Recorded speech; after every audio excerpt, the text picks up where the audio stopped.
I think this is the really important part of what we've seen from Georgia over this last month, Kirby Smart specifically, is that they've quite clearly planned out all of these commitments. I think they've had 14. Don't quote me on this, like 14 since Memorial Day. Coming into the week of the July 4th, they're stringing them all together essentially by the day, and that's the part of this program that's different than nearly everybody else. Not everybody else, but nearly everybody else.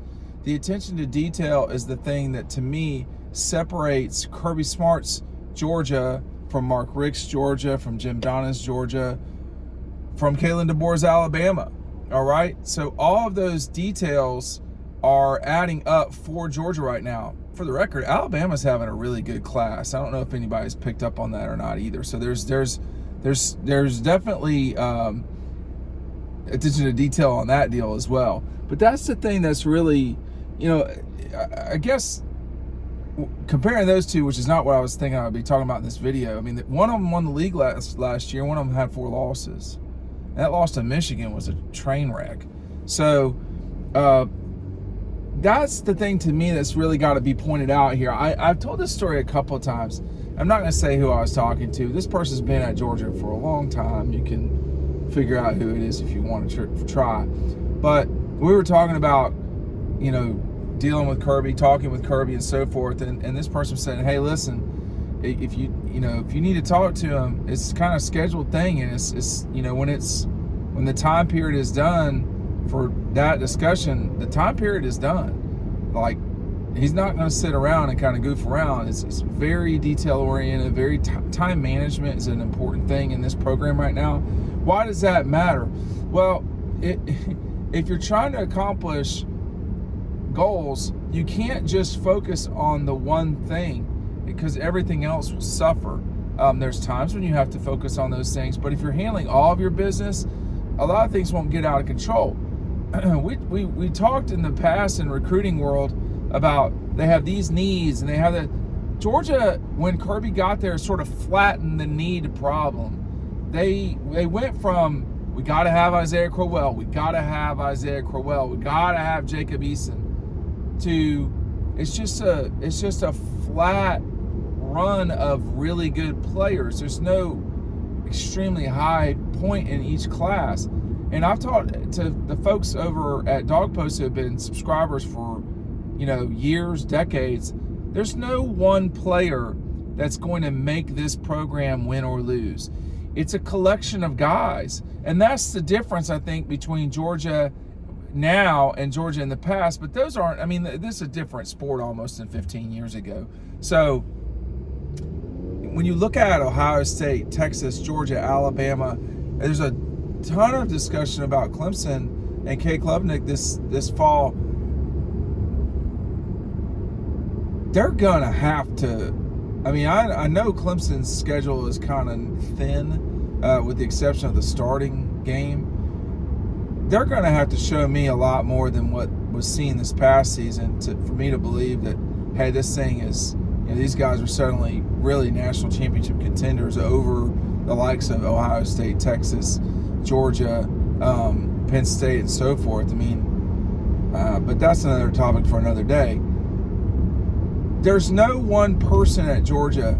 There's no, thing. It's the parts.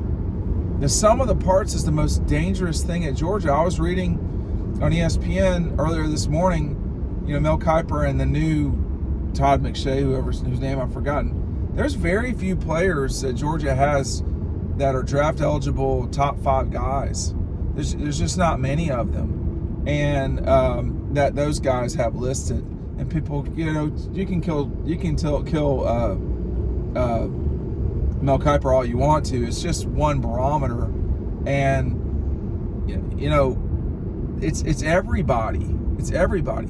Now, with that said, too, you do have to have pieces that are a little bit more special than other pieces. Brock Bowers, Lad McConkey, honestly, Stetson Bennett, Jalen Carter. When the sum of your parts are a lot, if the parts are all special, that's how you go into a season or 3 seasons and you lose 2 games. So that's what we saw at Georgia, and they're not at that level right now, and I don't think anybody's going to be at that level anytime soon. I know I'm meandering today, but college football has definitely like taken a step back in terms of talent. I mean, I don't know. I mean, you look at the draft this past year, and now you look at the projections for next year. It's like there's not a lot of like, wow, that guy could change games for sure. Like, I don't know, but there were some pretty special college football players over these last, from that Donta Smith, Joe Burrow, Donta Smith, Jalen Carter world to now. It seems like we don't have a lot of super special players. It may be too that those of us in the media have focused on the shiny objects, Colorado or NIL and all these other things, and we're missing the players. But I don't think that's the case. I think both of those things can be true at the same time. But the success for Kirby Smart has really been, I'm going to focus on what I need to focus on right now, and I'm going to try to win this moment, and then we're going to take a 40,000-foot view globally in the near future. Our magazine is going to be, it's the sales. Look, I'm going to run out of these magazines. I'm not just saying that because annual subscribers at Dawg Post are going to get their magazines mailed out later, sort of mid-month July. And when we run out, I'm hesitant to order another run of magazines. So we got a lot of people not paying attention today on the roads. We got to pay attention. Like, someone should not be honking at you to turn, particularly in the left lane. Like, left lane, you should have your head on a swivel. You should be ready. You could get hit by oncoming in left lane easier than other lanes, whatever. We're going to run out of these magazines. A lot of people, the sales of them, I was just saying to my wife 15 minutes ago, now that she's speaking to me, people have started buying the magazine even more here now that we've gotten closer to the 4th of July. So pick it up. We're going to run out at some stage, and all of the annual subscribers, those magazines are essentially, that's a healthy amount of people. That's hundreds and hundreds of people. So make sure that you're picking it up now. But I think that's the thing that makes Georgia right now different. Now, there are things that have got to get better. You think about it, take a step back and look at Kirby. It is definitely time for Mike Bobo to have a good season. I don't think he necessarily had a bad season last year. He certainly didn't have a bad one in 2023. But, right now would be a good time to have a good season, to, score as many points as you possibly can, obviously. I think there are other aspects of the program that have got to continue to improve. Offensive line play, most of these things dovetail into one another. But the recruiting has always been the thing that has set Kirby apart.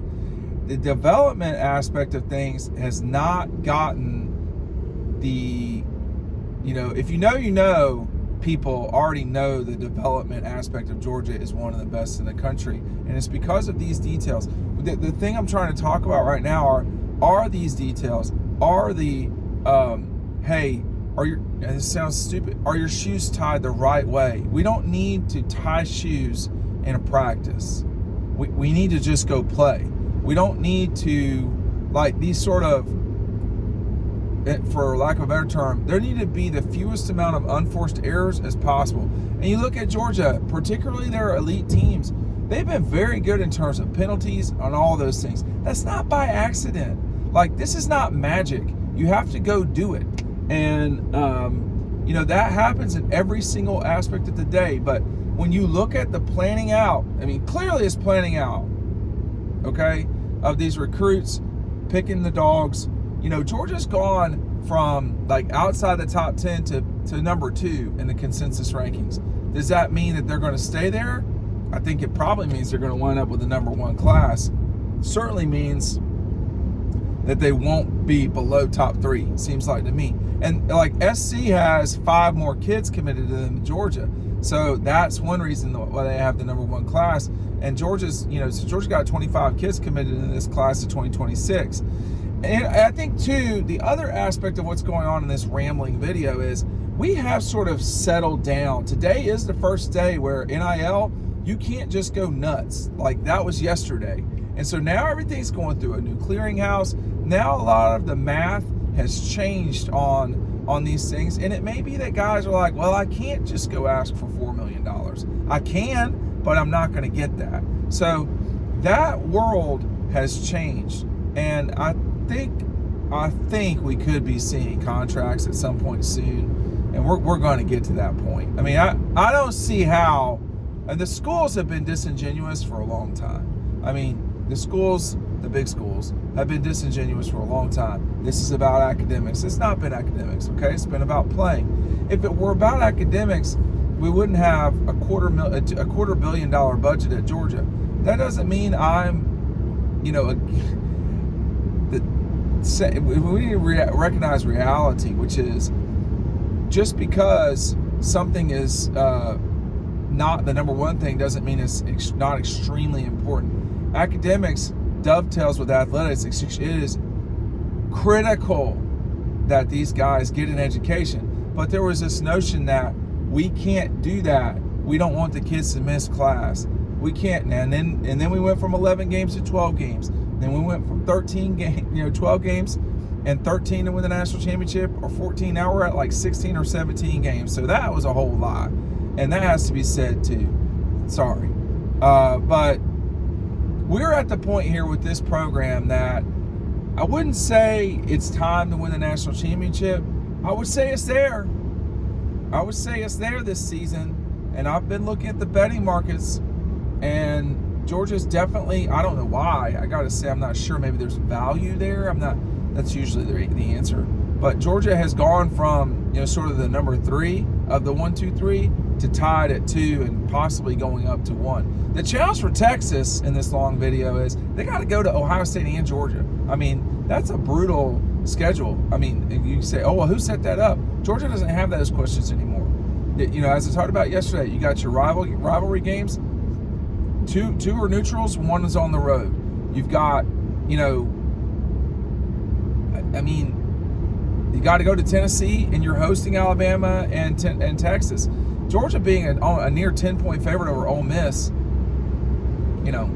and we could look back at that Mississippi game in 2024 or the 2024 season at Ole Miss and just say they really let an opportunity slip away because they lost at Florida or Kentucky, whatever it was. I mean, Ole Miss figures out ways to lose games they shouldn't. And that's a tough thing in sports. But Lane is not detail-oriented like Kirby. For his gruff manner and all of that, do the results match the dealing with all of those things? They have. But this needs to be a season where you progress in the college football playoff. Maybe you play for the national championship or even win it, but it shouldn't be one and done. I say that right now, it's July 1st. We got to see what the season looks like. And you got to, not lose the quarterback going into that game. Like, there's so much that happened in this college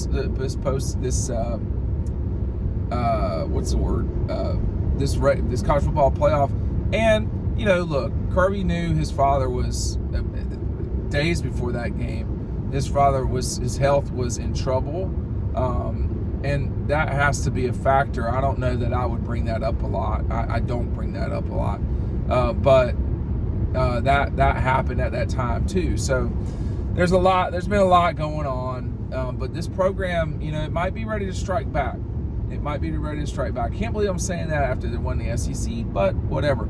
Look, a long, extended rambling, but you get the point. Make sure you're picking up if you don't pick up the magazine soon, I don't know if I'm going to do another run, okay? I don't know if I can justify that, so get in while you can. Thanks for watching.